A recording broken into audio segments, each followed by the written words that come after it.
Warm greetings to all of you. On behalf of the Celiac Society of India, I welcome you all to the second edition in our webinar series. Before I proceed, a little background about the society. The Celiac Society was started as an initiative to raise awareness about celiac disease and wheat sensitivity. Both conditions are associated with a leaky gut, also referred to as increased intestinal permeability. This is seemingly the underlying cause of not only widespread nutritional deficiencies and malnutrition, but also the root cause of all modern day lifestyle illnesses according to latest research. From diabetes, cardiovascular disease, autoimmune disorders, cancers, and mental illness to compromised immunity. Through our webinar series, our objective is to bring you information from the most credible sources in the country and overseas on health and to spread awareness about wheat-related disorders throughout the globe. Last month, our webinar topic was COVID and the gut. This evening, we'll be discussing the association of COVID-19 vaccine response with our nutritional status. While the link between nutrition and immunity needs no introduction, its link with vaccine efficacy is relatively new, and it may well explain the difference in response to the vaccine from one to another and the difference in the level of protection the vaccine offers. In fact, it was an article authored by Professor Reddy published in the Indian Express recently, which echoed my views on the subject and was a trigger for today's webinar. We have a super distinguished panel of experts to deliberate on this very important topic, and I take this opportunity to extend my heartfelt thanks to each of our experts, Dr. Guleria, Professor Reddy, Dr. Tom O'Brien, Dr. Neja Hajela, Ms. Mala Sekri, who have most kindly given their precious time to be on the webinar. Also a special mention to ImmuPro and Himalayan Technology, Neha and Neha and Neeraj Arora, who have supported this event and made it possible. And our entire team of volunteers, especially Anju Khosla, Ishita, Rima, Ritu, Gayatri, and Shivani, who have ensured seamless organization of the event from the word go. I hope you all enjoy the evening ahead, and I'm sure there will be new learnings, takeaways, and of course, lots of food for thought. And now, a little bit about our moderator this evening, Mala Sekri. Mala has been supporting all our initiatives over the last many years. She has over 30 years of experience in mainstream media and has launched and run several lifestyle magazines, including Prevention, Women's Health, Cosmopolitan, and Business Today, among others, as a part of the India Today group. Her passion for health-based content and her initiatives with health practitioners around the world are a valuable source in spreading awareness about health. We at the Celiac Society are privileged to have her help us achieve our goals. Thank you, Mala, and over to you. Thanks, Ishi, and a very warm welcome to everybody on the panel and everyone who's watching this very important webinar. The world is scared. COVID-19, its after effects, its unpredictability, its sneaky presence in our lives, the fact that we know little about it, where did it come from, when will it go, will it go? How do we protect ourselves, our families, our children, our elderly? When will we get back to normal? Will we ever get back to normal? And the $1 trillion question, when, oh when, will the vaccine arrive? And while we don't know the answers to many of the questions still, what's important is that the $1 trillion question has been answered. The vaccine is finally here, and how? AstraZeneca, Moderna, Pfizer, Sputnik vaccine have all become household names. Never has the world of common everyday folk watched so keenly the development of what some people call the silver bullet. If someone was watching us from space, a collective sigh of relief when the first doses of vaccine rolled out would be the farthest planet in the galaxy. And yet, with relief, there's anxiety, nervousness, something new to worry about. Have we taken shortcuts? Is it safe? Adverse events? I'm a cardiac patient. Should I? Should the elderly? Questions, questions, and more questions. It's right that we are worried. It's fair that we are anxious. This is our body, our life, and what we do to it is within our control, right? Wrong, right? Because the one thing that we can do, the one thing that we can control, the one thing that can make a difference to efficacy, prevention, and much more is compliance. That one thing, what is on your plate morning, noon, and night? What do we drool over? What we pick up from grocery stores, food choices we make every day for our families and for ourselves. The basis of today's discussion that vaccine efficacy is linked to the nutritional status of each individual is critical and timely, as it precedes the vaccination that we may get and puts the control somewhat in our hands. The collective gray cells on the panel this evening are mind blowing.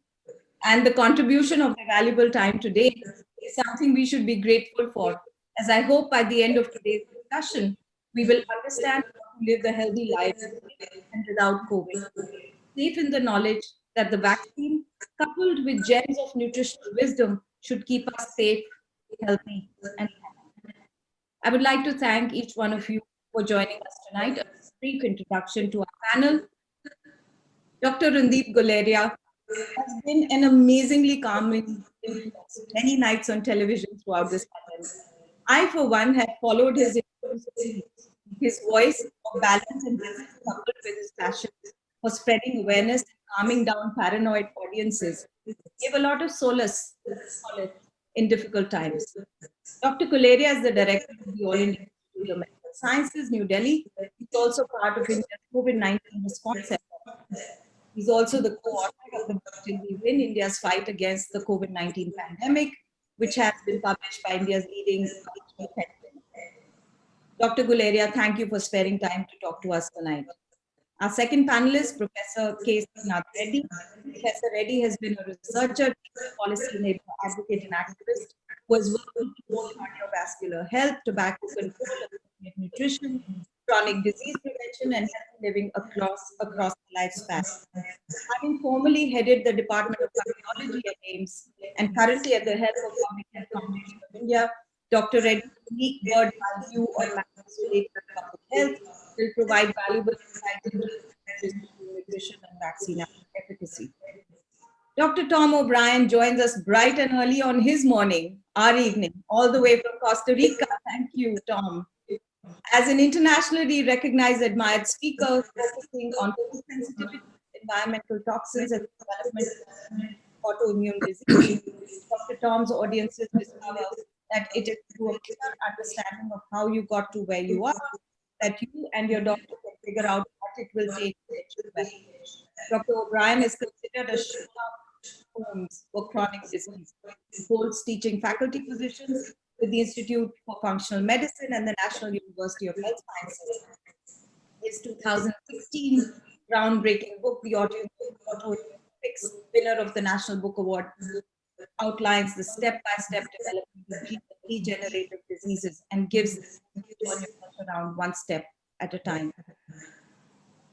Dr. Neeja Hajela has done her PhD in biotechnology and has a special interest in probiotics. She's currently the head of science and regulatory affairs at Yakult Danon India Private Limited. She's involved in the development, planning, and implementation of scientific programs, including clinical trials for the company. She works closely with healthcare professionals to advance the science, promote evidence, clinical use, and improve understanding of probiotics.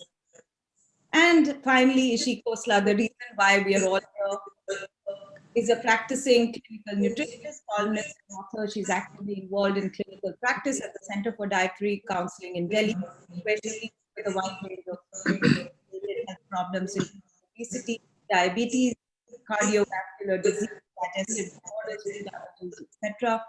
As part of her commitment towards public health and community nutrition, Ms. Khosla has founded the Celiac Society of India, the first of its kind in India. Her book, Eating at Work, The Diet Doctor, is wonderful. You have provided unique insights into food and nutrition and serve as guidelines for many. I'm overwhelmed completely by this panel, and I hope who are listening tonight. Let's get straight to the subject and have discussion. The inspiration for this webinar, as Ishi mentioned, came from several articles, and particularly Dr. Reddy's article in the Indian Express earlier this year, that a vaccine only provides the antigenic stimulus for the body to react. How capably the body reacts is influenced by its nutritional status and will vary from individual to individual. So first question straight off to Dr. Guleria. First of all, thank you for joining us. And may I say, everyone follows you all over India. We've just been so inspired and reassured by the fact that you're so calm about it all, and that you're providing us so much information about the pandemic. The vaccine is here. It's been administered to millions of healthcare workers when last counted, including you. What has been your experience, and how do you respond to nutrition being linked to vaccine efficacy? And do you agree with the basic premise at all? First of all, thank you very much for having me here, and thank you for your kind words. Um, I think one of the ways that we can get out of this pandemic is the vaccination. And that's why it's important for everyone to have the vaccination. Now, having the vaccine is not enough. The next step is to vaccinate as many people as we can to decrease our mortality and also be able to break the chain of transmission. But more important is also that those who get vaccinated develop good amount of immunity to the infection and therefore are protected. And that's where the immune system comes into play because it plays a very important role. And we know that there is a lot of diversity as far as the immune response is concerned. We've seen that even with natural infection.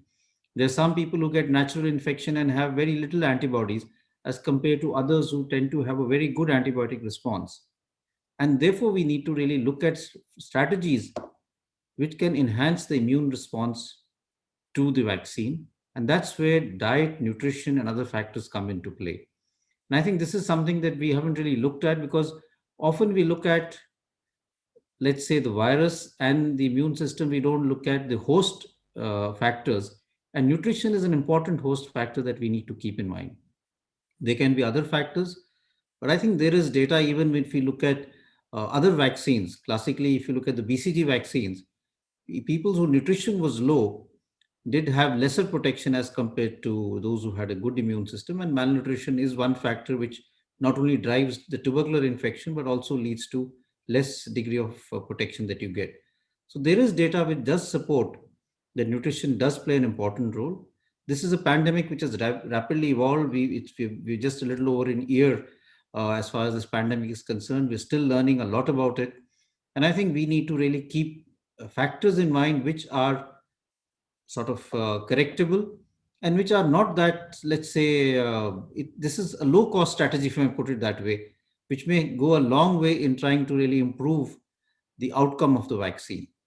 So if we really need to have a vaccine which is effective and we want to really have a vaccine which causes a good immune response, we must look at a lot of host factors, and I think nutrition is one of them. At the same time, we need to generate enough data to convince everyone that this is something that we need to do. And that I think is also the science that we need to generate. So, Thank you. Dr. Guleria, we all saw you on television smiling your way through the first jab. Have you got your second shot? So I'm just due for my second shot in the next 2, 3 days. And Okay. I'm waiting to get my second shot. And I'm also waiting to then see if I have sufficient antibodies or not. I hope my nutrition is good enough to give me good amount of antibodies. So, what are you eating these days? So I'm taking a good diet. I focus a lot on fresh fruits, green leafy vegetables, and making sure that I also take vitamin D. Although I have now a normal level, but uh, I must say that about 6 or 7 months ago, I did have a low vitamin D level because of spending too much of time indoor, I would say. But a I would say majority of Indians, if you were to do their vitamin D level, would land up with a low vitamin D level because of multiple factors. Yes, which brings me to Tom. Vitamin D is your thing, right? And we've heard so much from you on to D or not to D. But that's not the subject straight away. You've been at the forefront of the discussion on nutrition and the pandemic.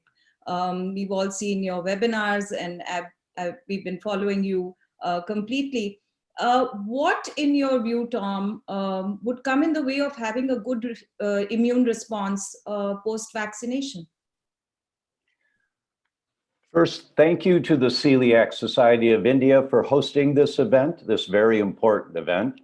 And I think we've heard something critically important already, and that is our world leaders are acknowledging, yes, I had low vitamin D level many months ago when I checked, and I'm sure he didn't think he had low vitamin D levels, but he thought, I better check just to make sure. And the result is being startled that my vitamin D level was low. So vitamin D is not the magic bullet that's going to fix this, but it is a critical component in making sure that your immune system is strong enough to respond in a healthy way to exposure to the virus and to exposure to the vaccine. We know the science tells us having adequate amounts of a number of different vitamins and minerals is important in a healthy response to the vaccine. We know that vitamin A is important, and zinc is important, and vitamin D is important. None of them are magic bullets by themselves, but together they give you the resilience, the strength, so that you have a healthy response to any exposures that you have. Thus, if and when you are going to get the vaccine, you want to make sure that you have a healthy, abundant amount of the vitamins and minerals in your system. Thanks for that, Tom. Dr. Reddy, your article, along with several others published on the subject, have revealed that the absence of key nutrients adversely affect the immune response in several vaccination programs, as Dr. Guleria also mentioned. Apart from what Tom has gone through, what in your view are the key nutrients that will make for a strong immune response?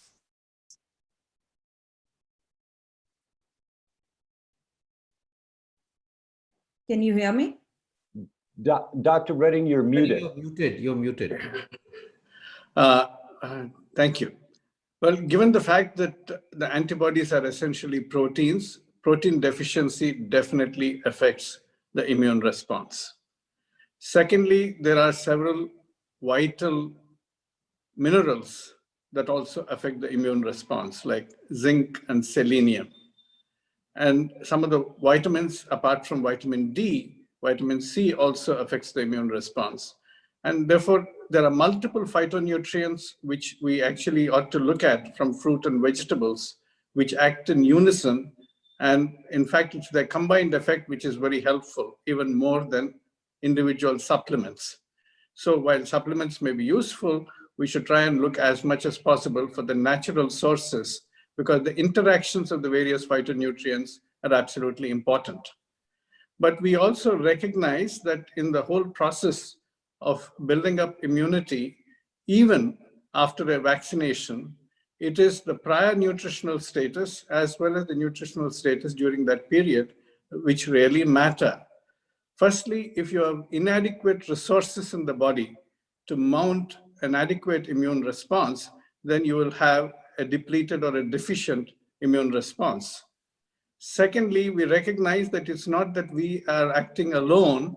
It is the gut flora as well as possibly the other microbial flora in our body, which are also helping us in our immune response. And they depend also on the nature of food that we eat, because their nutrition depends on our nutrition and the nature of our nutrition. So whether we have a healthy microbiome or not, to support us in building up an adequate immune response to the vaccine matters. Third, if our nutrition has been inappropriate, for example, if we have been taking a lot of foods which are ultra processed or sugar sweetened beverages, all of which actually stoke a regular ongoing inflammatory process in the body, That means the resources that are required for you to actually mount a good immune response are already getting consumed by the ongoing inflammatory process. Therefore, your body doesn't have enough reserves to produce an adequate immune response. And you will actually be having a difficulty in combating the ongoing inflammation, which is chronic, as well as the required immune response. It is like trying to accelerate an already overheated engine of the car, and you will actually have the car break down or have an inadequate performance.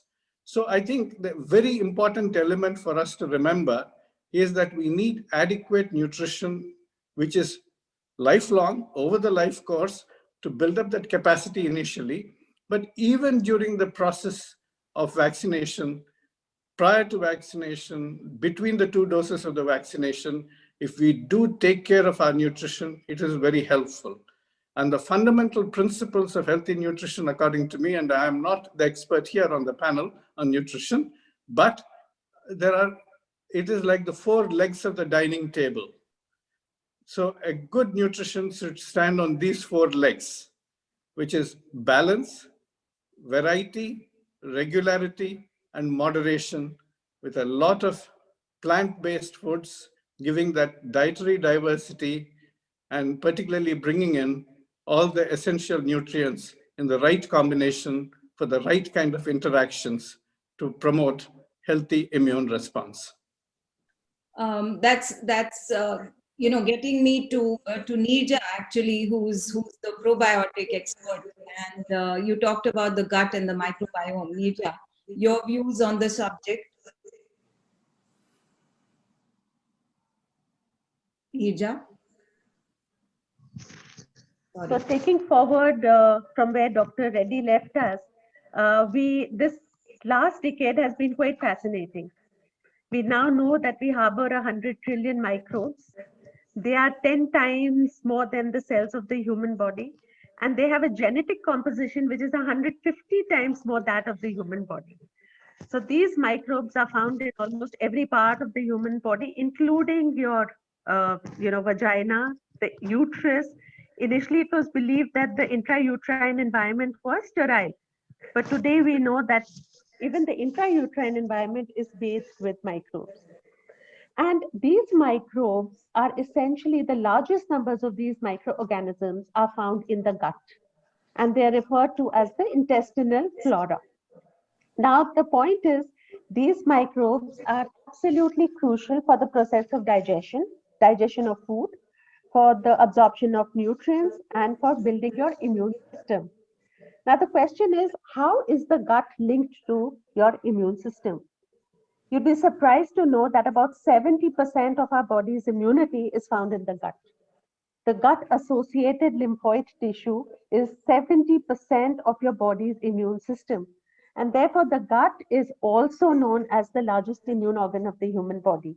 And it is these microbes which are absolutely crucial for building your immunity, both the innate as well as adaptive immune responses. And there are several ways by which these microorganisms can act.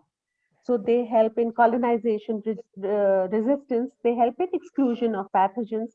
There are the others which increase production of mucus in the intestine and therefore prevent the translocation of harmful bacteria and toxins into the body, into the circulatory system. There are others which help in binding or increasing the production of tight junction proteins and thereby ensuring an intact gut barrier. So while we were talking about immunity, and of course, this pandemic has ensured that we have only spoken about health, we have spoken about nutrition, we have spoken about immunity, and we have spoken about the vaccine. So I think all of them are interlinked, and that's where the gut microbes become extremely important in helping the process of digestion, better absorption of nutrients to ensure that you do not suffer from micronutrient deficiencies, and also ensuring a strong and healthy gut immune system because of the 70% immunity which is found in the gut. So we will come back to probiotics because that's a very important component of our discussion today. Ishi, as a nutritionist, you must be delighted that your subject is front and center today. Would you be calling, specifically, because this is under the aegis of the Celiac Society, Would you call celiacs nutritionally compromised? And if so, do they need to worry about having a strong or not such a strong immune response to the vaccine?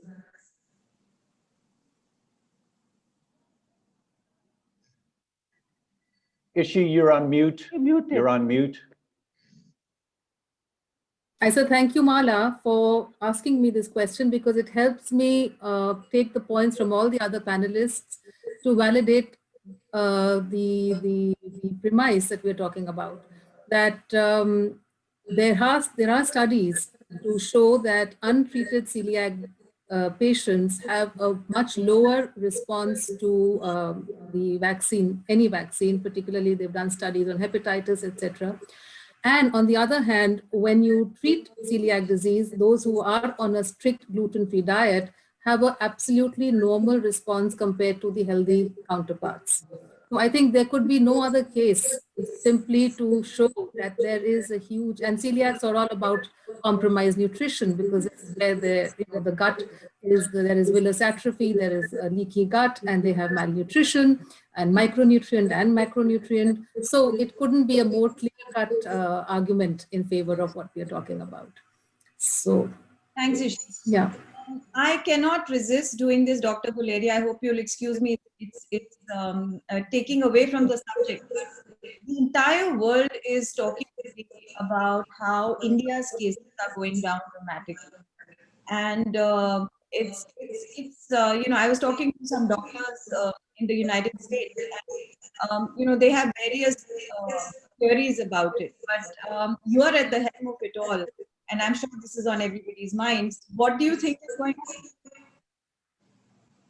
I think this is a question which is important, yet I don't think we have a complete answer as far as why is it happening, not only in India, but if you look at what's happened in Southeast Asia for that matter, the number of cases have been much lower than what has been reported in Europe or in the Americas.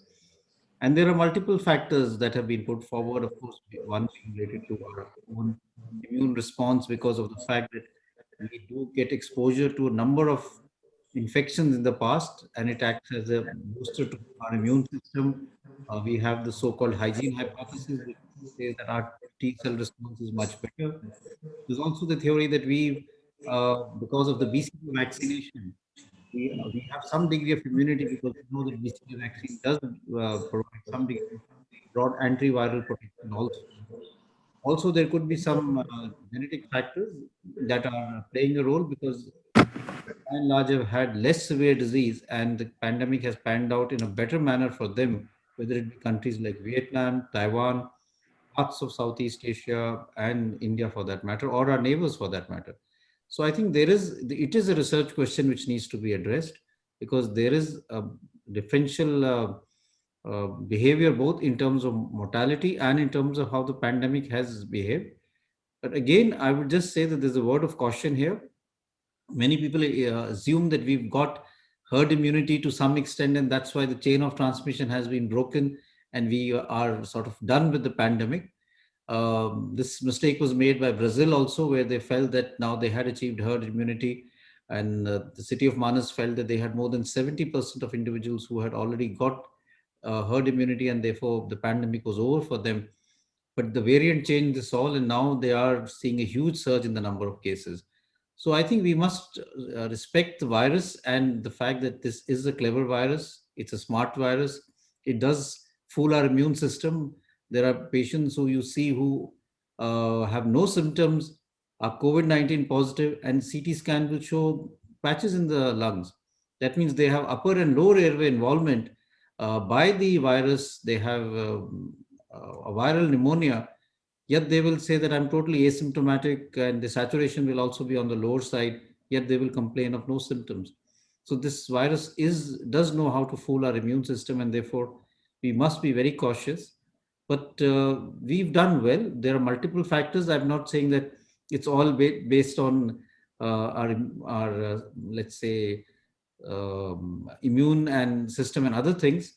Overall, there's been also, I would say, a better alignment as far as political will, the administration and the health sector is concerned in trying to control the pandemic. Various countries in the West have not had that. and COVID appropriate behavior for that matter in many countries has actually been debunked and not followed as much as we had aggressively followed it. Even we had a lockdown. It was sort of challenged in many countries. They felt we should go for a graded response and achieve herd immunity by not having a lockdown and even allowing children to go to school. And that is what happened in UK and even in Sweden. So I think in many ways we did things right also, and I think we should also accept that. Well, that's very reassuring. Coming to you, Tom. I mean, I hope you'll excuse me for saying this, but the bad habits of Americans of this in the 60s and the 70s, when they were getting into Dunkin' Donuts, Pizza Hut, McDonald's, and all, what have you, and now this has all been exported to our part of the world. You think that, and mercifully, our exposure to this is that much shorter. And maybe my guess is McDonald's came into this country maybe 8 or 10 years ago, maybe 15. So our exposure has been shorter. Americans have been exposed to what Dr. Reddy just called ultra processed foods, foods that I was startled. I went to the Google campus in California, and they, with great pride, they explained to me that food was at arm's length from any Google employee. And what was that food? It was potato chips and pretzels and bagels and all of that. So, I don't want to do any America bashing over here, but all I'm saying is that one of the reasons why the West is, people are falling prey to this disease like ninepins, that their exposure to these diets has been that much longer than, let's say, parts of Asia who've handled this better? That's a very good question. And the short answer is I haven't seen any science that confirms that completely, but it's rational to assume that. Now, for people who are listening here today, you can hear that there's no simple answer to all of this, that about herd immunity and about who's going to respond well to the virus vaccination and who is not. It's not a simple answer. But the message that I'm hearing and that I think is critically important is how you take care of your body right now will have a large role to play in how your immune system responds to the vaccine. If you want a strong, healthy response for protection, you must reduce the level of inflammation in your body. Inflammation is the mechanism that causes almost all disease: diabetes, Alzheimer's, heart disease, arthritises, autoimmune diseases. They are all fueled by inflammation. And the most common source of inflammation, the most common source of petrol on the fire or gasoline on the fire is what's on the end of your fork. What you put in your mouth has a tremendous amount of influence on whether your body has too much inflammation or not so much inflammation. And Mala, your question about the US and about fast foods and how it exploded in the US is exactly the mechanism that has fueled all of the obesity and the increase in diabetes and the increase in autoimmune diseases. It's a primary mechanism because people haven't thought that what's on the end of their fork is causing a problem in their body. Too often we think, if I don't feel sick when I eat something, it must be okay for me. That's not true. That when you eat something that, yeah, I really shouldn't eat that, I know I should not eat that, and you feel okay, it doesn't mean it's neutral. It still is causing inflammation in your body. So the message of the Celiac Society today of eating green leafy vegetables, and we talk about it as the rainbow diet, eating many different colors of the rainbow, many different colors in your fruits and vegetables, because the colors are a term called polyphenols. But it's the polyphenols that help strengthen your immune system, give you a good response to the vaccine. And the more polyphenols you have in your diet, the stronger your immune response in a positive way. So I've been dying to ask you this, Tom. What's at the end of your fork? We are blessed to have access to a lot of variety of fruits and vegetables. And our meal last night was some shrimp sauteed in a tangy red sauce. The salad, and I actually counted last night. The salad had 14 different ingredients in it, from 2 different types of lettuce with arugula and some purple cabbage and some white cabbage, and then some sliced strawberries, and then some blueberries and shredded carrots and tomatoes. Nothing, no expensive fancy foods, but just easily accessible foods that are the colors of the rainbow. And it takes a little practice to do this, but you start with what you know, and then and the Celiac Society has a lot of guidelines on how to include more fruits and vegetables in your diet. So if you stick around long enough, and this is for the panel as well, I'm going to get Tom to give you his secret applesauce recipe, which is delicious and great for you. Dr. Reddy, does this therefore make the case, since you're with, you're heading out the public health initiatives, does this make a strong case for fortification at a mass level? And are we doing enough to fortify our foods with the key nutrients so that populations right down to the last get vital nutrients in their diet? Well, I would like to look at it in terms of different strategies. Just as you're looking at a diversity of diet, I would also look at diversity of strategies. Firstly, we should actually increase the production of healthier crops and also the manufacturing of healthier food products, which can go into the diet to give all of the nutrients that we require in a relatively natural form without having to depend on supplements. And that is important from the point of view of ensuring that our agricultural and food processing practices are altered and suitably regulated with incentives and disincentives so that the right kind of foods can actually reach the plate in a very affordable manner. The second element is we do need to regulate to some extent the kind of unhealthy foods that are being produced, particularly those which are likely to be ultra processed or sugar sweetened beverages. And we recognize that much of this is happening because of the urge to prolong the shelf life of foods, whether it is originally salt or sugar which were added to prolong the shelf life, and now trans fats are being used to prolong the shelf life. Almost everything that prolongs the shelf life of foods shortens human life. And therefore, we need to ensure that as much of fresh foods are eaten as much as possible. Of course, some foods can be processed, but we should avoid some of these harmful additives. Then comes the question of ensuring that there is food fortification in order to make sure that some of the deficiencies are corrected. But I think all of these need to take place. We just can't leave the agricultural practices and the food manufacturing and processing practices just as they are, and then depend only on nutrients to be added as supplements, or looking at treatments for diseases which have been created by unhealthy diets.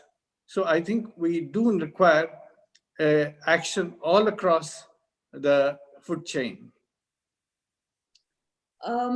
Dr. Guleria, coming back to you, how do you, maybe this is a naive question, but how would you measure vaccine efficacy? Is there a method? Should we be taking an antibody test after we take the vaccine? So there are two things. One is efficacy, which is usually done in the phase 3 trials, where you look at vaccine efficacy. That's done by having 2 groups or 2 arms, one which gets the vaccine, the other is the placebo arm.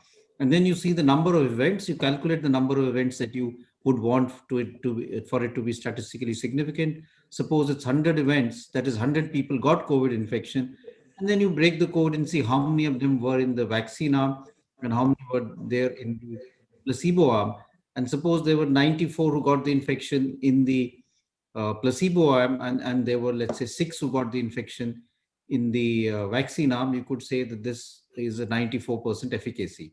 That's probably roughly crudely of saying you how you calculate the efficacy.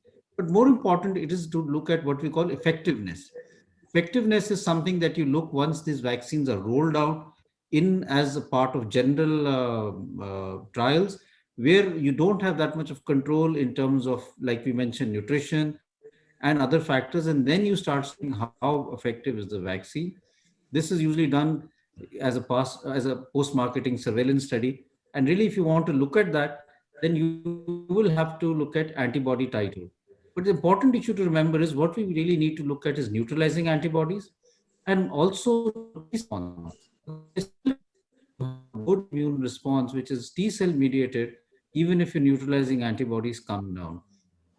It's difficult to do. It is usually done in a small subgroup. But the other thing to see is follow up and see how many people are now getting infected over a period of time. The other important thing is that how long does this immunity last? And here again, I think it's important for us to really try and see good nutrition be a factor which could help in our immune system being able to sustain that immunity for a longer period of time as compared to those in whom the immunity tends to wane. We know that the immunity in some individual wanes very quickly and it stays on for a longer period in others. So is there a role of giving supplement? And this is something that one needs to look at, especially in the older age group, the elderly, where the immune system is not that, let's say, robust because of immunosense. Is there a point in giving them, say, supplements before and after they've been vaccinated, and will that lead to a more sustained immune response and give them protection for a longer period of time as compared to a situation where that is not done? I think these are interesting questions, and some data suggests that this may be there, but we need more evidence. But that is how things are right now. So I think we need more data in terms of effectiveness of vaccines, which will emerge over the next few months. So that brings me to an idea, perhaps, that all three of you, Tom, Ishi, and Anija, can maybe address one by one. Is this now the time to develop a vaccine diet? A pre-vaccine diet, a during vaccine diet, and a post-vaccine diet. And that vaccine diet is different across different age groups. As Dr. Guleria rightly said, the elderly are perhaps more nutrient compromised and therefore they're... so what would you say, Tom, straight off? How about this? Prescribe a vaccine diet. What should we do? Well, that's an interesting question. And it is certainly worth exploring. There's no question that all of us respond differently to a vaccine because all of us are unique individuals and our immune systems are functioning at different levels. It's not that our immune system is on or off. It's like a dimmer switch. So it's not an on-off switch, but it's a dimmer switch. And can we turn up the lights of our immune system so it responds in a healthier, stronger way? And the answer is, the evidence says, yes, you can. But you don't want to have a lifestyle that's turning down the strength of your immune system. And that happens when you have more inflammation. And there are so many studies. It doesn't matter if you talk about cardiovascular disease or diabetes or cancer. Whatever the disease is, when you reduce the inflammation, the person has more likelihood of a healthier response. It's kind of like you're backing out of the driveway with your car and you say, what's wrong with this car? It's not going very well. And you're putting the gas, it's moving, but not the emergency brake. And when you let go of the emergency brake, you back up just fine. That's inflammation. It's an emergency brake on the effectiveness of your immune system. So we always want to reduce inflammation. And in a time of crisis, such as where we are now, looking to see about a pre-vaccination and post-vaccination eating style, I think that's got merit to explore. But in any stage, we always want to be reducing the inflammatory triggers.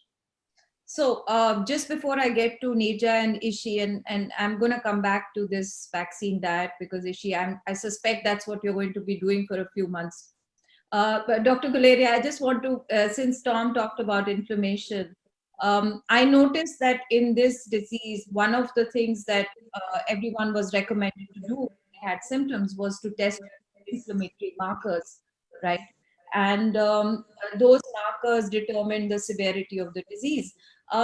Would you suggest that uh, on a regular basis, we should be testing our inflammation markers? And is this just CRP the only thing which is important? Is there more than CRP?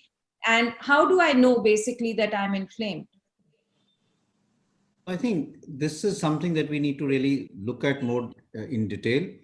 CRP is what we call an acute phase reactant, and it can be raised in large number of inflammatory conditions, which could be very mild.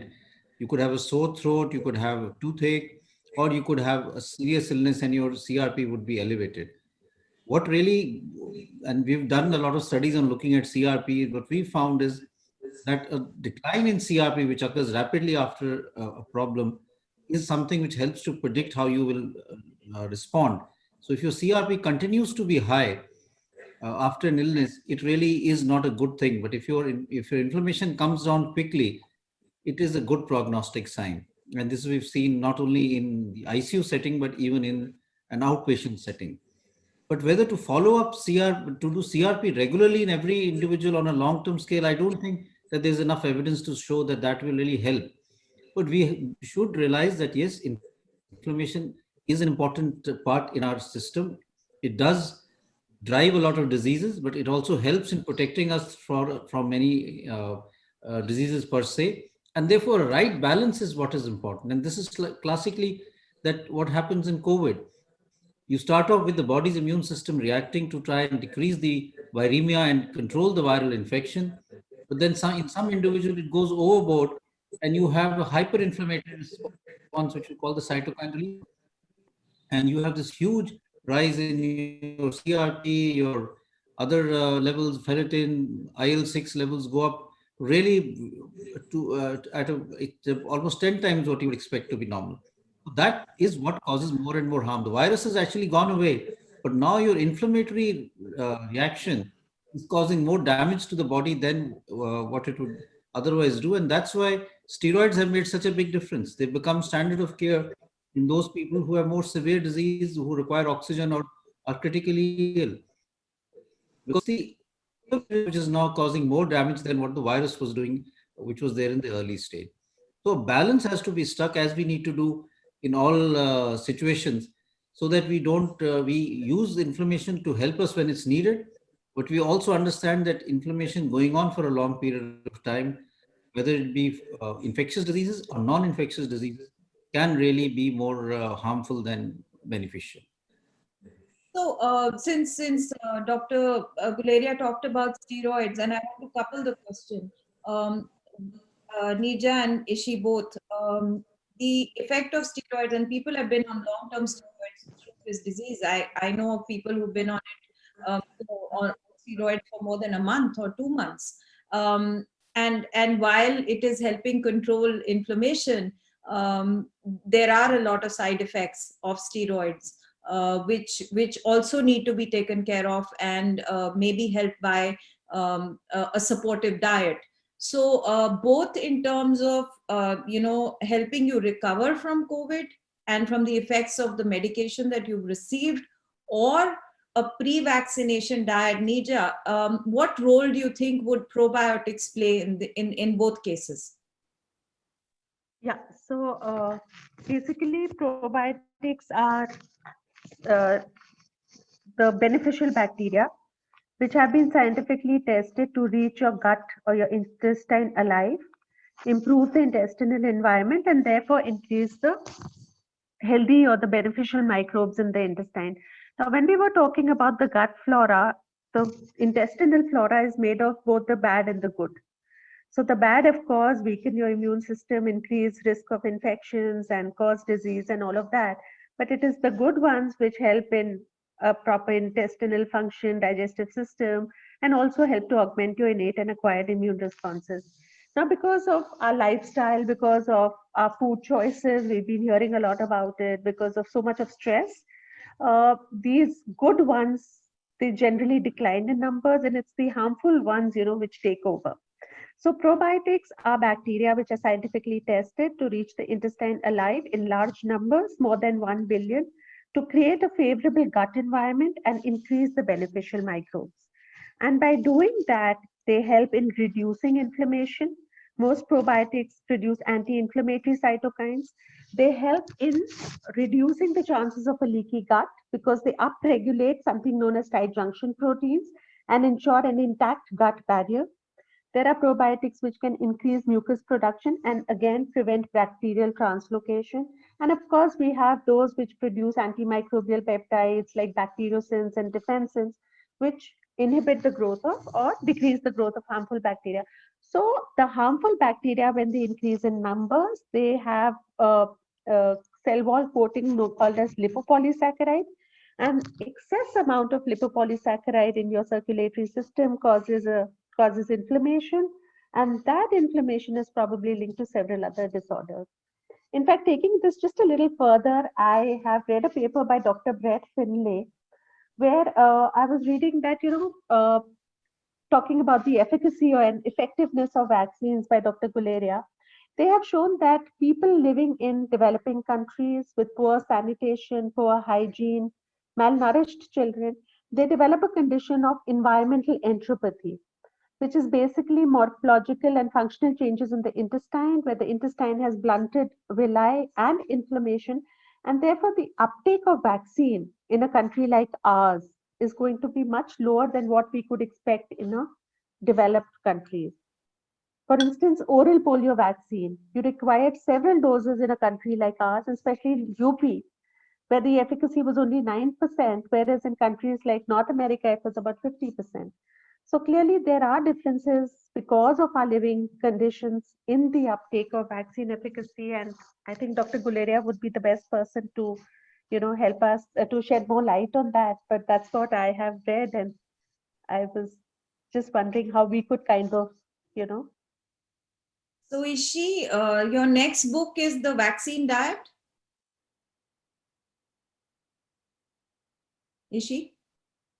Is she there? muted. Ishi, you're on mute. I said, by the way things are, it seems like there is going to be something about, but certainly whether it's a vaccine diet or whatever it is, I think it's time to really focus on an anti-inflammatory diet. And that's something which is across, whether it's pre-vaccine, post-vaccine. And I think we should just look at COVID-19 pandemic as an opportunity to focus on what is at the end of our fork more closely. We've always done it, we've been talking about it, but today is a time when it really has far more meaning and I think more acceptability than ever before. So it's a time we should leverage this and use it as an opportunity.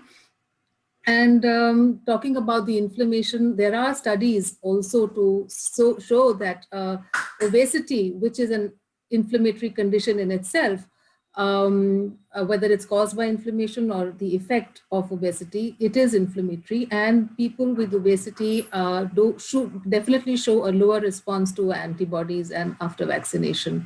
So that's also clearly been demonstrated. So I think it's important first to look at the diet as a whole. We've been talking about proteins. We've talked about polyphenols. I think it's also about immunogenic components in our diet and immunogenic proteins, which I feel in my clinical practice and must be mentioned in this forum, include wheat, which has a potential for triggering the immune system and creating inflammation in people with celiac disease, as well as wheat sensitivity, which is a relatively new entity. In the absence of celiac disease, if we have an inflamed gut and increased intestinal permeability, or we have a leaky gut, we do see definitely immunogenic responses, and definitely needs to be understood, and who has it, who doesn't have it, who are just digestive symptoms, having bloating and gas and constipation, or reflux disease, are important markers or symptoms and signs for a leaky gut and wheat sensitivity. The answer is no. There could be symptoms outside the gut. So to answer your question, who is inflamed and who is not, needs to be looked at in a, when you understand your body better. So those with autoimmune problems, those with anything chronic, like chronic diseases, be it lifestyle diseases, be it otherwise just skin disorders and other diseases, if they are chronic in nature, I think it's time to look at or watch out for food sensitivities. And wheat and dairy seem to be, I think more than 50% of those who have a wheat sensitivity are also dairy sensitive, and these will provoke your immune system and cause inflammation. So I think it's time to look at a diet which is low, at least your food should be anti-inflammatory, and if you have a sensitivity, then it's time to change your grains. And I think the conversation on diversity is really in its place right now, because we in even Dr. Reddy's article, he's mentioned that we are only on wheat and rice, and it's time to bring in the millets and to bring in the treasure of the grains which India can offer. And with pulses, etc., 2023 is going to be the year of millets in India, and for good reasons. And there are so many benefits of millets. So I think just talking about one element may not be a complete may not complete the picture. It's a much more well-rounded diet which needs to be addressed. So maybe elimination of certain things or adding new grains, figuring out if you are dairy sensitive and taking it out if necessary, and also adding anti-inflammatory foods like good fats. Dr. Reddy mentioned trans fats, which are highly pro-inflammatory. And whereas, the diet should have no more than, in a 2000 calorie diet, no more than 2% trans fats.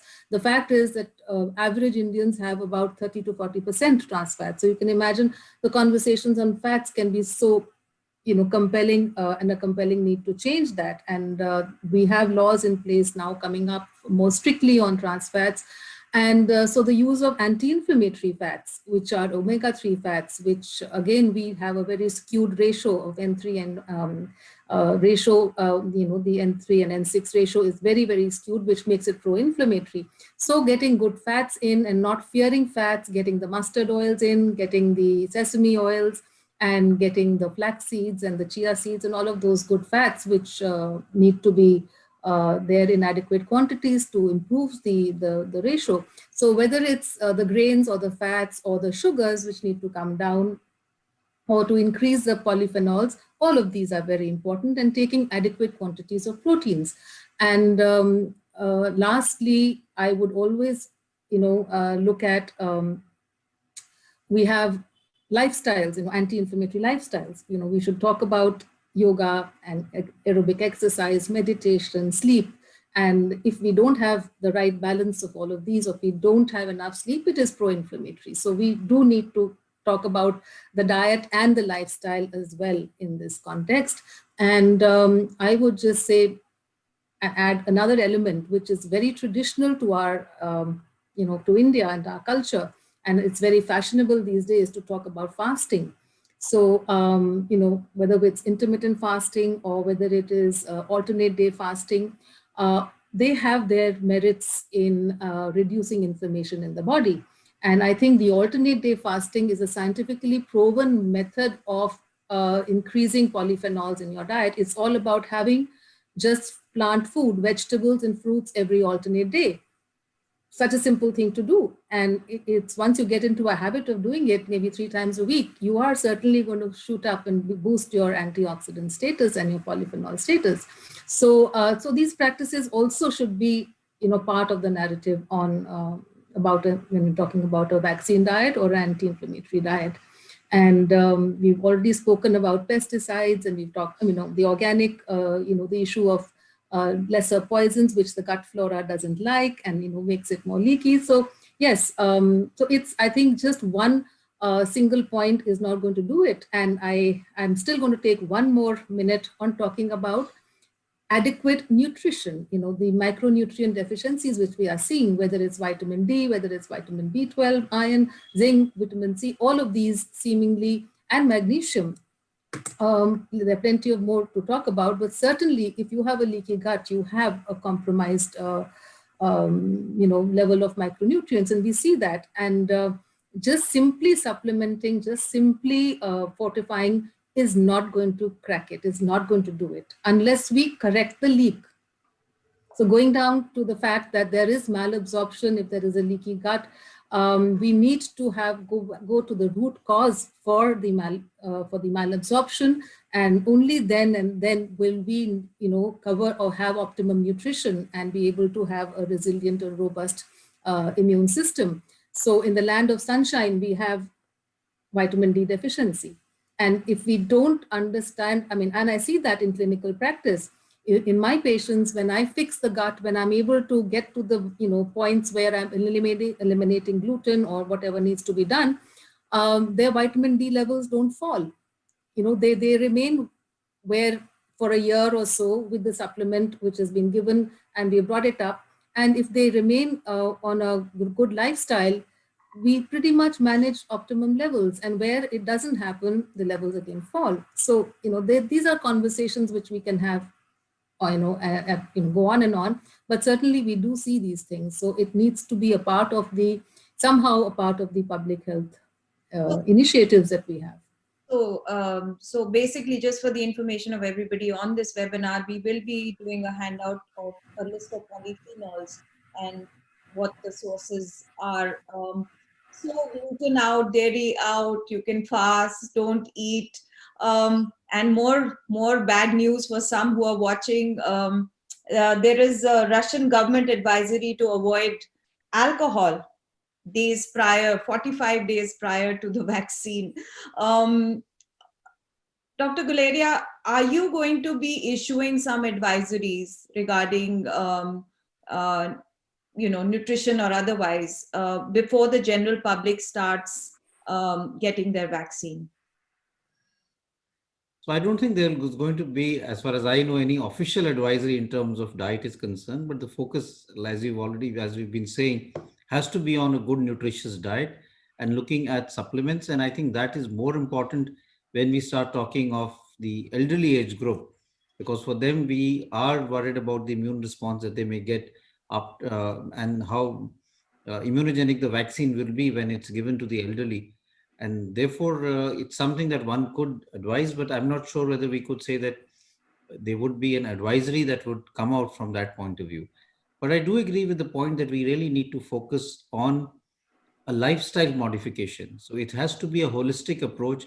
It's not only just the diet that is important, it's your exercise, your sleep, and the type of activity that you do to de-stress yourself are also important if you want to really have a state of, let's say, mind and body which is anti-inflammatory or has the inflammatory levels are low.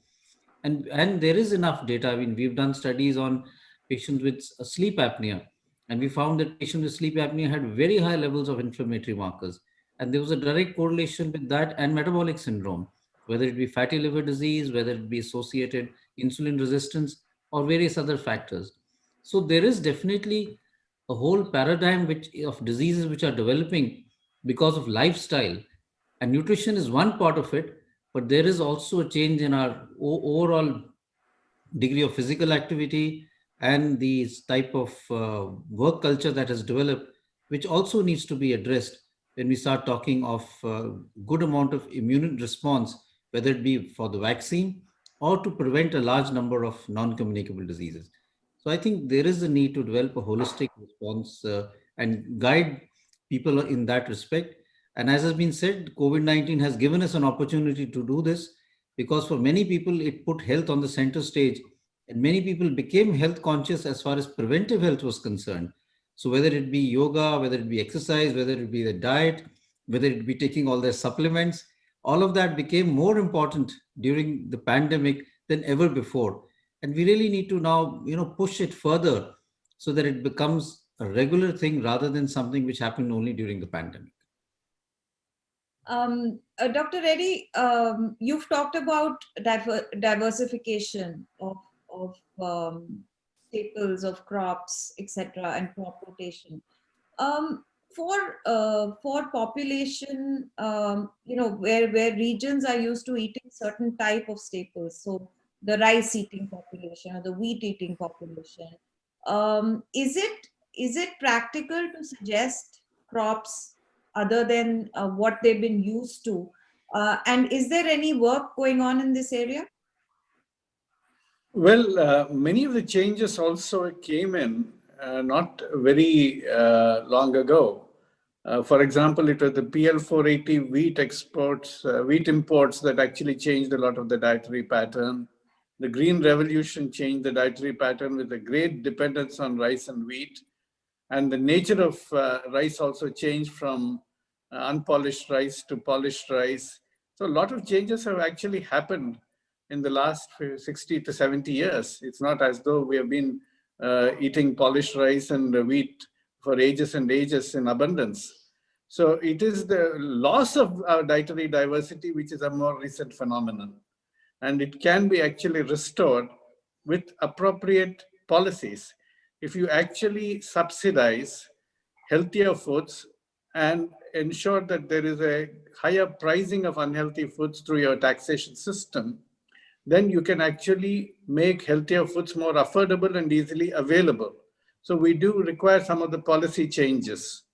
And this is a combination of incentives and disincentives, like a carrot and a stick. I say a policy is like a frozen carrot. It is both a carrot and a stick. Use it appropriately. And then you can actually also have a fair amount of nutrition literacy for the people. And if you can actually explain the benefits of these changes, then obviously they are likely to adopt healthier eating habits. So you need policies which will make it easier for people to make and maintain healthy living choices in terms of diet. At the same time, also provide them the nutrition literacy so that they opt for it by choice rather than by compulsion. And it's possible to make these shifts. And it's not difficult, provided we actually adopt these methods. And in fact, we are going to have a major challenge, which has to compel us to do that.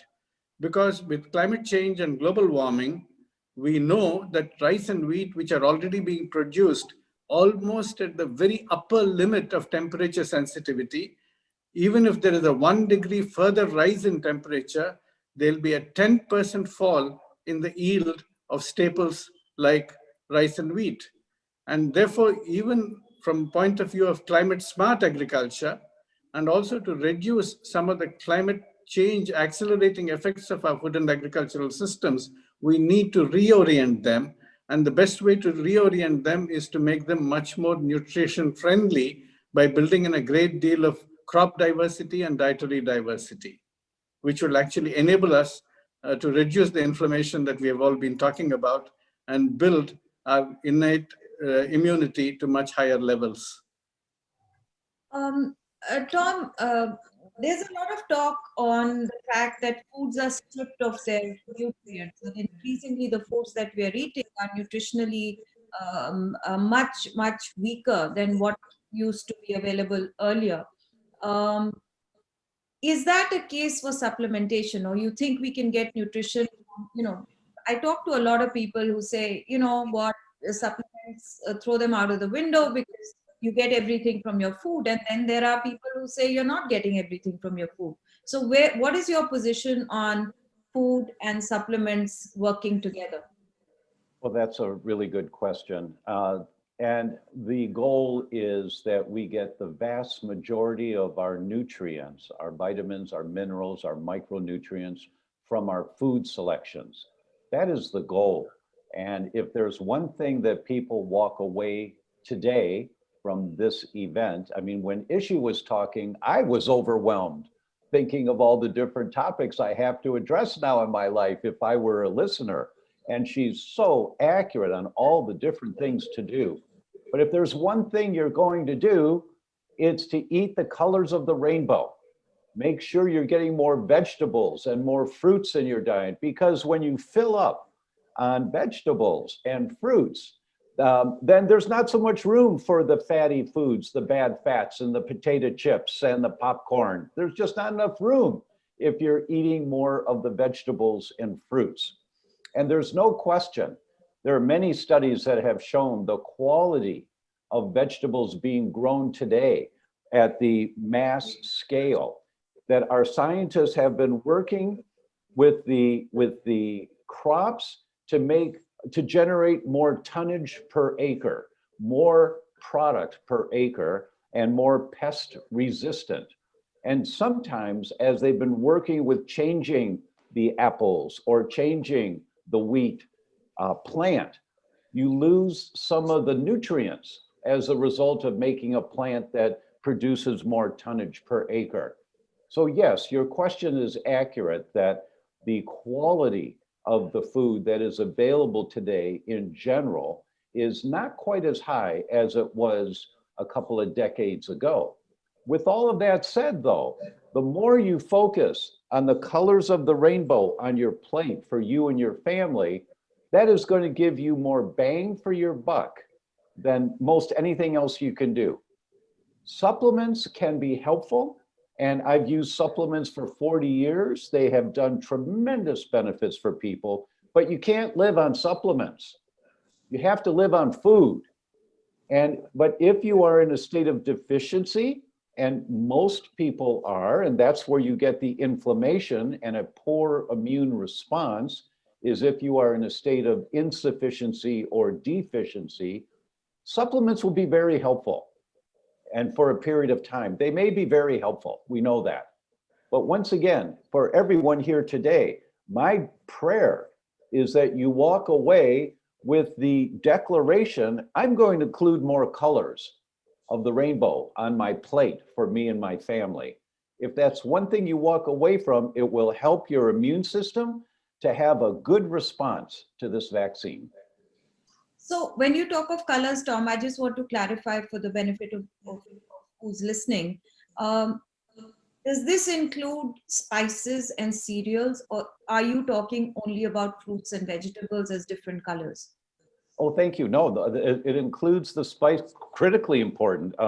For us, we use turmeric at least once a day, sometimes twice a day, because there are hundreds and hundreds of studies of the anti-inflammatory effects of turmeric. And we use parsley every day and cilantro every day, rosemary with potatoes all the time. But the spices are an important component to be included in your food selections. Just taking off from there. May I say one more thing on that? May I say one more thing? I just read a study last week that parsley, some of the polyphenols, the good things in parsley, help to protect your cells from allowing this virus to get inside the cell. So you're exposed to the virus. Okay, it's in your bloodstream now, but it has to get inside the cell before it causes a great problem. And parsley is one of the things that's been shown to be very effective in reducing the ability of the virus to bind onto what's called the ACE2 receptor. And after I read that study, I said to my wife, we're having a little bit of parsley every day. And she doesn't like parsley very much. You know, she's, I guess, neutral about parsley. But the result is now we're having a little bit of parsley every day, along with many other things, because it'll give you this much protection, just this much. But you know, there's a phrase in the US, base hits win the ball game. In the game of baseball, you just want the little things, the little base hits, base hits, base hits, and you win. And so all the little things you do for you and your family on what's on the end of your fork will help you to win, to have a stronger immune response. So I just want to, sound a note of caution on this. Dr. Guleria, I know that a lot of blood thinners have been prescribed in people who have a problem, and of course, a lot of the population is already on some form of blood thinner or aspirin or something like that. Tom, you just talked about turmeric. Turmeric, as I'm told, is also a blood thinner, can have that effect.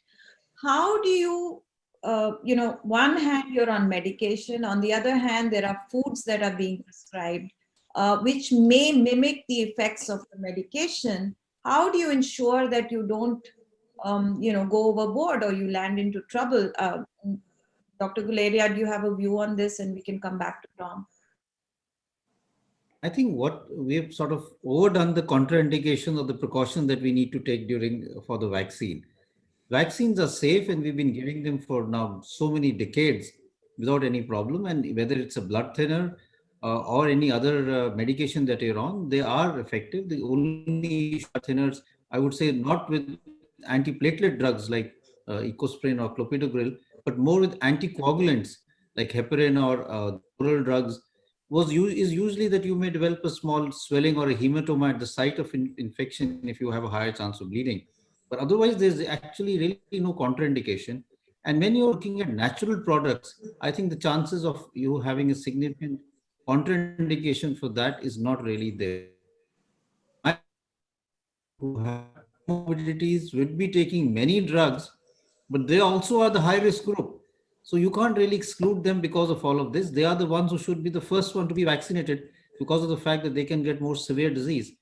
And therefore, I think that we should really have close monitoring, make sure that we are able to monitor people more closely for any side effects.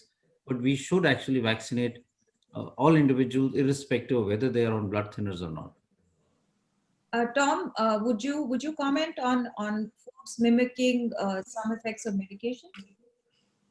I have not read any precautionary studies on the use of spices like turmeric for someone on blood thinners. I'm just not familiar with that, so I Okay. can't really comment on that. Okay, fair enough. Um, just coming back, Ishi, to you. Mala, excuse me. I saw that Dr. Reddy just raised his hand, so he may have a comment on that one. Sorry, I'm not seeing him on my screen. Dr. Reddy. Uh, Well, as far as blood thinners are concerned, as Dr. Guleria said, there are antiplatelet drugs and anticoagulants. right. Antiplatelet drugs, there is absolutely no problem in people taking it. And as far as anticoagulants are concerned, usually their response is being monitored frequently by some tests, which are actually called prothrombin time or INR. And usually the physicians decide whether they're adequately anticoagulated, under anticoagulated, or over anticoagulated. So if there are some dietary changes made, they'll show up in the tests, and there should be no reason to worry about these interactions because the monitoring will be going on. So if there are dietary changes that actually help boost the immunity, reduce the inflammation, and also possibly reduce the chances for thrombosis, the dose adjustment can always be made because the monitoring is always almost done on a frequent basis. Tom, I just want to take a minute over vitamin D since it seems to be emerging as one of the key nutrients, and also the problem with that, particularly with reference to India, despite being the sunshine country, we are deficient in vitamin D. Dr. Guleria admitted that straight away. Um, Also, there is a lot of confusion because vitamin D levels have to be maintained. You can't take vitamin D supplements or up your vitamin D levels and then relax for the rest of your life because they do diminish. Would you like to talk more about the role of vitamin D and how we can maintain sufficient levels? Yes, thank you. Um, there, The way that hormones work in the body is that hormones are in the bloodstream, and to get inside of a cell, they have to catch on to a receptor that sits on the cell. And estrogen will not go into a testosterone receptor. It has to go into an estrogen receptor. And then it turns the doorknob and the cell opens and estrogen goes inside the cell. Thyroid will not go into a testosterone receptor. It has to go into a thyroid hormone receptor, and then it turns the doorknob, opens a cell, the thyroid hormone goes inside the cell. So hormones are, whether they affect a cell or not, depends on, is there a receptor on the cell? There are only two substances that I know of that have receptors on every cell of the body. One is thyroid hormone, because thyroid hormone controls the temperature inside your cell. We call that the metabolism, or how the cell works. And the other is vitamin D. Vitamin D is essential for the function of every cell in your body, every cell, which is why you see so many studies that talk about vitamin D and immune function, vitamin D and brain function, vitamin D and cardiac function, that we must have enough vitamin D. In my opinion, it is the most important preventive test when you're having an examination. Not cholesterol, which is important, but vitamin D is most important, because you can't tell when you have a vitamin D deficiency. You're surprised when you see. So in terms of this talk today and about the virus, this is an interesting point. In the 1918 Spanish flu, when millions and millions of people died, no one knew why this happened. They found 4 people that died in the 1918 flu on a US Army base up in Alaska that were buried in the Arctic tundra. They were buried in the ice, so their bodies were completely preserved. They found them, it was 2003 or 2004. They found these 4 bodies of young people. They dug them up, and now we have the technology to do autopsy, and they look to see, how did these people die? And they found that in the lungs, part of our immune system are called macrophages. They're really good guys. They're there to protect us. If something comes in that you breathe, macrophages fire their chemical bullet to attack and destroy whatever the virus is or the bacteria that you breathed in. But they found for these 4 people, all 4 of them died because the macrophages were not a high-powered rifle. The trigger got stuck and they were a submachine gun. Pop, pop, pop, pop, pop, pop, pop, pop, pop, pop. And that was the cause of the cytokine storm that was talked about earlier, this excessive inflammation response. Another paper followed shortly thereafter and identified that the spring on the trigger of the high-powered rifle of macrophages, the spring on the trigger is completely controlled by vitamin D. And when you don't have enough vitamin D, the trigger gets stuck in the on position. It doesn't come back. And so now you've got that submachine gun, pop, pop, pop, pop, pop, pop, pop, pop, pop, pop, pop, and the production of the cytokine storm. That is one reason why a study came out in April or May of last year in Indonesia, 790 people admitted to ICU with this virus. If their vitamin D was below 17 nanograms per milliliter, every one of them died. If their vitamin D was above 31.5 nanograms per milliliter, none of them died. Now, that doesn't mean that vitamin D caused their death, but they just didn't have the reserves for the spring on the trigger, perhaps, to pop back so that your immune system could respond adequately. So vitamin D is one component that's very important to have your immune system respond adequately. Usually, we recommend that people get about 15 minutes of direct sun on their arms and their legs in the middle of the day in general to produce enough vitamin D. Now, you don't want to get red. So if you're out 15 minutes and you got red, that was too long. Next time you go out 10 minutes, just try 10 minutes. And in general, that helps to bring your vitamin D levels up. But I think it's very important to have a vitamin D test to see what is my current status now. Am I protected or not? It's interesting to see, Dr. Guleria, Dr. Reddy, that I have seen we had problems with COVID in my family, and prescriptions post-COVID carry vitamin D supplementation as one of the recommendations, which was interesting to me because I haven't seen it before on doctors' prescriptions.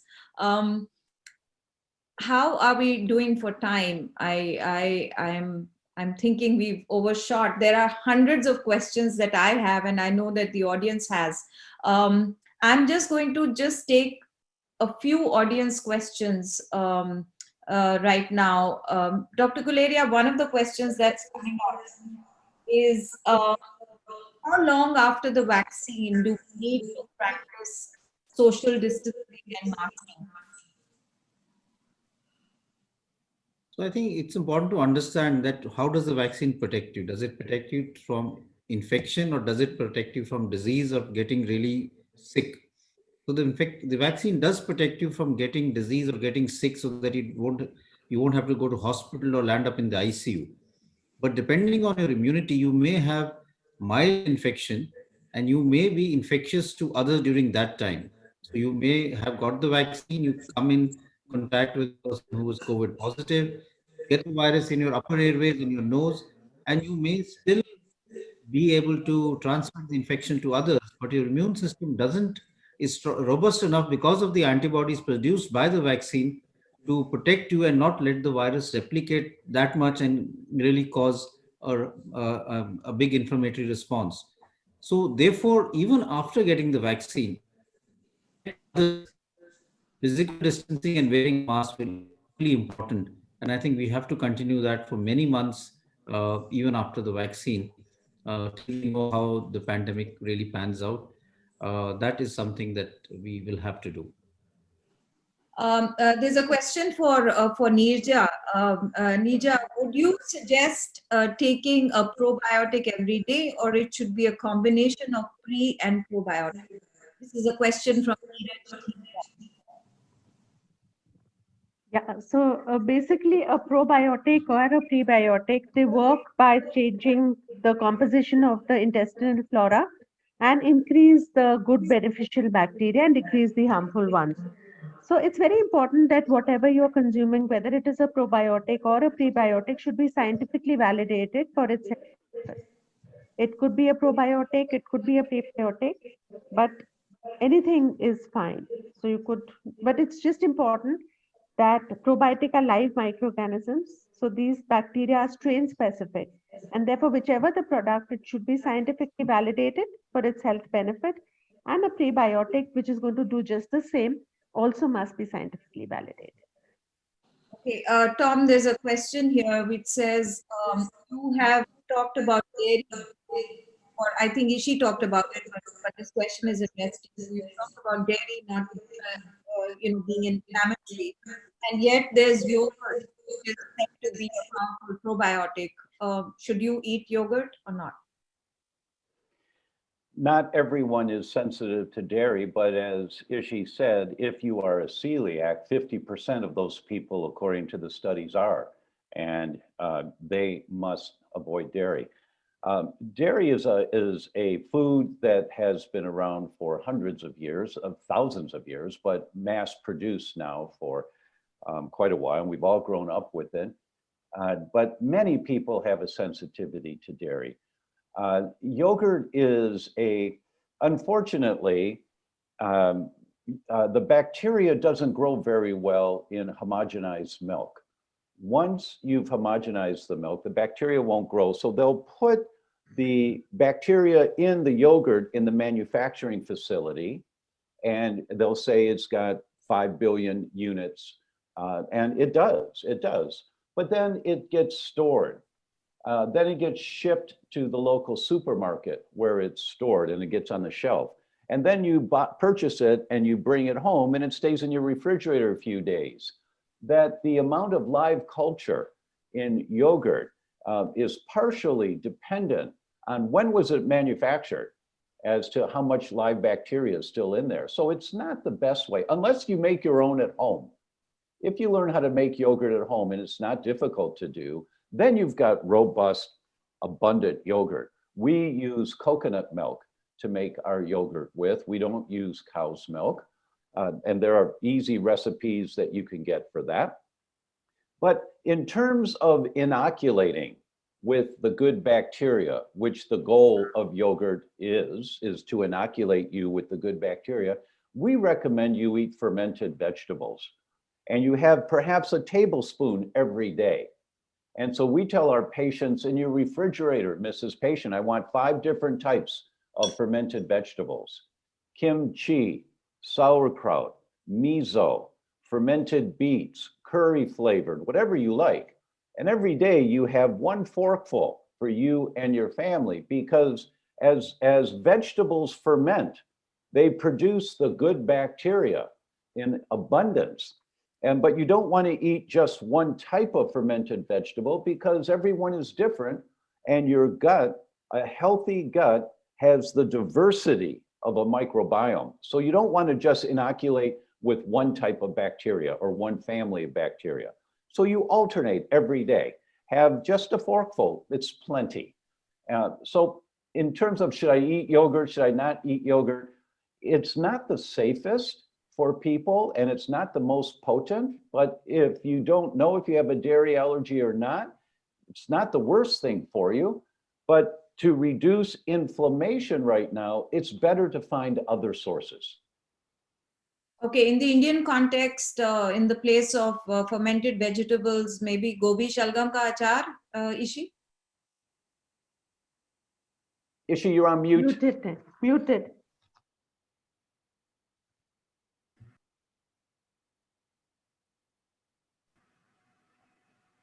Why not? It's pickled and it's fermented, so that makes a case for it. But I think it has more of a prebiotic benefit. And also, like Tom talked about yogurt, there is a bookish definition which Nirja always tells me that, it has to be live in the gut and the concentration has to be a certain level for it to qualify as a book. I would say the formal, to conform to the formal book definition of a probiotic. But having said that, I think in traditional, I would look at it from traditional perspective, that it has always been associated with good gut function. And whenever we are sick, we are given yogurt. And so whether it's whether it qualifies or not, it does good to us. It may work as a prebiotic. It may change the pH of our gut and proliferate and work as a prebiotic. So whatever it is, whether it changes the pH, it is good for us. Having said that, again, drawing from Ayurvedic wisdom, everyone is not the same. And I think that also comes from our scientific understanding of the gut microbiome. It's our signature and we are different. And while we are different, our requirements are different and our tolerance is different. And hence, I would say it would be case to case. I have patients who do very well on yogurt, and I have patients who come back with complaints of aches and pains, etc., which really takes me back to the Ayurvedic wisdom. So if you have a certain inflammatory condition, if you have pains, if you are a certain constitution type, it may not be for you. So there are no easy answers there. So I'm going to leave this with some good news, because one good news, you can eat pickle. She's just allowed that. Watch the salt. The other is Tom. Tell us quickly about applesauce. Oh my goodness. Arguably, one of the most beneficial enzymes that lives in your gut is called intestinal alkaline phosphatase, IAP. It does many, many beneficial things for you. It supports the growth of the good bacteria. It produces bactericidins that kill the bad bacteria. It helps to heal the inflammation in your gut. It turns on the genes for anti-inflammation. It reduces cholesterol. It stabilizes insulin sensitivity, so your blood sugar stays healthy ranges. It reduces the bad bacteria from getting in the bloodstream. There are many, many benefits to intestinal alkaline phosphatase. There are a number of studies that show that pectin from apples increases intestinal alkaline phosphatase significantly. And so we tell our patients, get 10, 15 apples, organic is preferred, wash them, of course, leave the skins on, dice them up, throw the seeds away, but use the rest of the apple, put them in a pot, add water to about 1/3 the height of the apples, put a little cinnamon in there if you like, and a few raisins, turn it on high and let it boil. In about 10, 12 minutes, depends, maybe 15 minutes, you look in, if you see a shine on the skin of the apple, it's done. The shine is the pectin being released from the meat of the apple and from the underskin of the apple. So the pectin is now easily available in the first part of your small intestine when you eat it. And we have our patients eat 1 tablespoon a day of applesauce, homemade applesauce, to increase intestinal phosphatase. Once again, applesauce is not going to cure you, but it's a base hit. It's another one of those little things you can do that will help strengthen the immune system in your gut. And just go to Google and type in intestinal alkaline phosphatase and gut immune health. And here come the studies that show how helpful it is to increase intestinal alkaline phosphatase. And you can do that easily with fresh applesauce. The commercial applesauce does not have the same level of pectin in it, and so it doesn't work as well. Wonderful. The sale of apples just went up. One word of nutritional wisdom, Dr. Reddy. You're on mute, doctor. Dietary diversity. That is the secret. Ishi, So one sentence. have a wholesome meal. One sentence of nutritional wisdom. Bless. I call it bless. Eat better, eat less, eat early, and eat slow. Chew your food well. Nija? That's my blessing. Diversity in diet and diversity of the flora, gut flora. I think Dr. Guleria probably had to leave. Tom, would you want to end this with one nutritional wisdom? What's on the end of your fork determines the strength of your immune system. Thank you. Thank you, everyone. I hope you enjoyed the discussion. Lots of gems of information that you can use in your daily lives. Stay healthy, stay safe. And I'm sure the Celiac Society will be coming up with more of these to help you lead wonderful, safer, happy lives. Good night. Thank you.